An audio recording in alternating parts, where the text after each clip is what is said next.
वाद्य संच चिचाळा भेसगाव तालुका मूल जिल्हा चंद्रपूर येथील हे वाद्य कलावंत आहेत। नाव सांगा, एक नाव जोरात सांगायचं आहे। रत्नाकर सोनटक्के,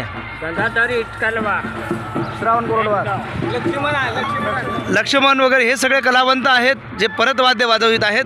अलीकडच्या काळामध्ये लोकवाद्य लोप पावत असण्याच्या काळात या लोककलावंतांनी ही वाद्यकला जिवंत ठेवलेली आहे। यांच्या कलेला मनापासून सलाम।